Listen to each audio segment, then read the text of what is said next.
the testimony of a white person could save them. This law deprived the Chinese community in America of their civil rights for 60 long years. Yet, the U.S. has never apologized for it. Will you lead this apology from the U.S. Congress? And after I heard the passion in their voices, I said, yes. So for 2 years, we worked together to build support for a formal apology, including educating many of my colleagues in Congress, most of whom had never even heard of this law. And finally, in 2011 and 2012, the United States Senate and the House of Representatives unanimously passed my bill officially expressing regret for the Chinese Exclusion Act.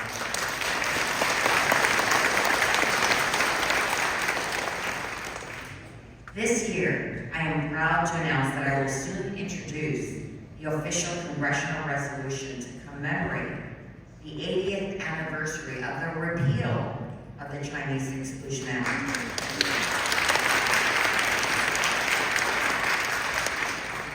As the first Chinese American woman ever elected to Congress, I will always use my seat at the table to ensure that our history is remembered so that nothing like this will happen to our communities ever again.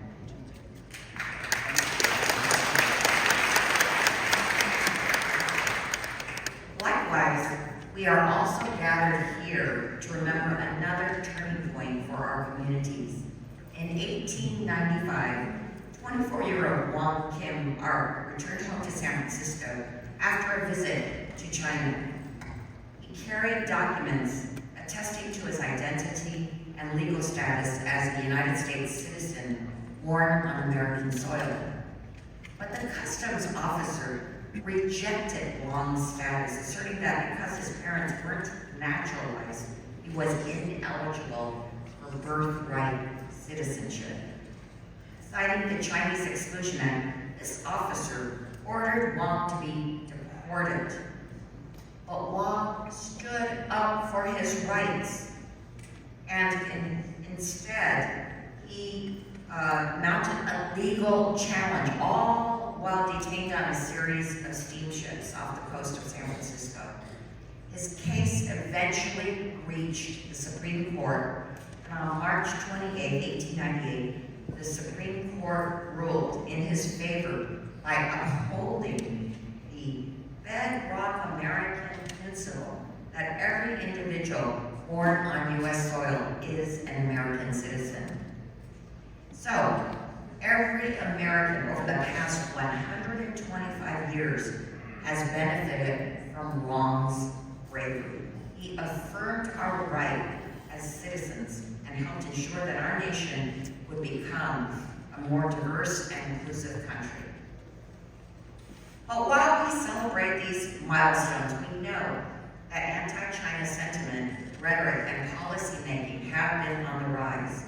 From proposals that target and profile Chinese researchers and scientists to new alien land laws that seek to limit the property ownership rights of Chinese immigrants, U.S.-China tensions have resulted in a sharp increase in policies that harm our communities here at home. In fact, we are currently pushing back on many provisions across this country that seek to restrict land ownership for Chinese immigrant communities across various states and in Congress. These types of land laws harken back to the Chinese Exclusion Act era, or to the World War era discrimination and incarceration of Japanese Americans. And in some states like Florida, these laws are already in effect. Mr. Zhiying Xu, a political asylee living in Florida, was persecuted by the Chinese government, causing him to flee to the U.S., where he has lived for the past 4 years. Because of the new Florida land law, Mr. Xu was forced to cancel the contract for the purchase of what was supposed to be his new home. As a result, he lost both his property and his $30,000 deposit.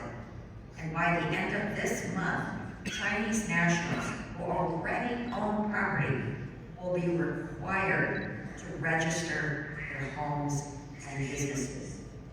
We have not seen anything as racist and discriminatory like this since the early 1900s. We cannot let history repeat itself. Our caucus, our Congressional Asian Pacific Caucus, is currently negotiating to keep these types of harmful and land ownership provisions out of all major legislation. And I recently joined Congressman Al Green to introduce a bill, the Preemption of Real Property Discrimination Act, prohibiting such state laws from taking effect.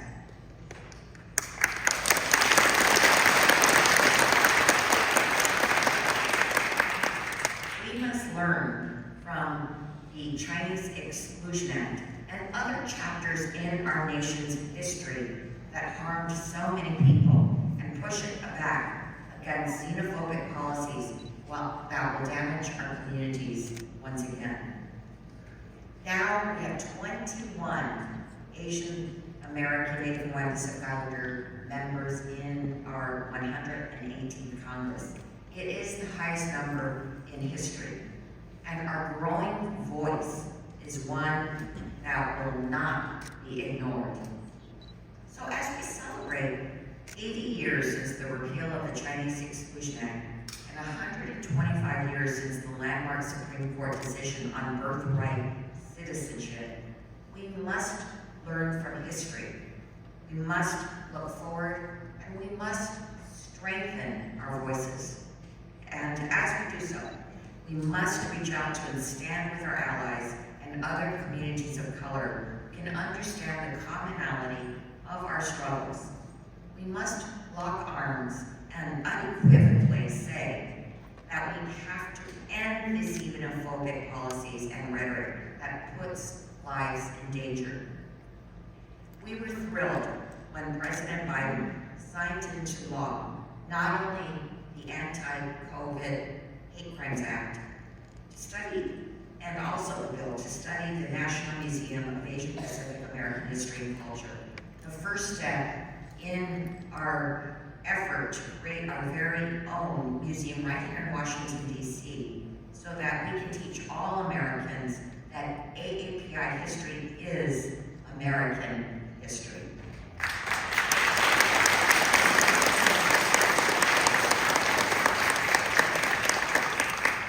So we in our Congressional Asian Pacific American Caucus continue to support efforts to teach our communities' histories in schools across the nation to ensure that children learn about what happened with the Chinese Exclusion Act and that they learn from the bravery of Wong Kim Ark.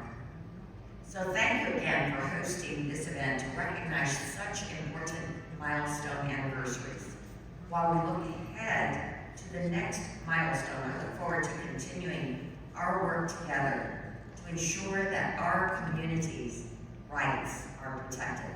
Thank you all for all of your work on behalf of Asian American, Native Hawaiian, Pacific Islander communities across the country, and thank you for inviting me here today.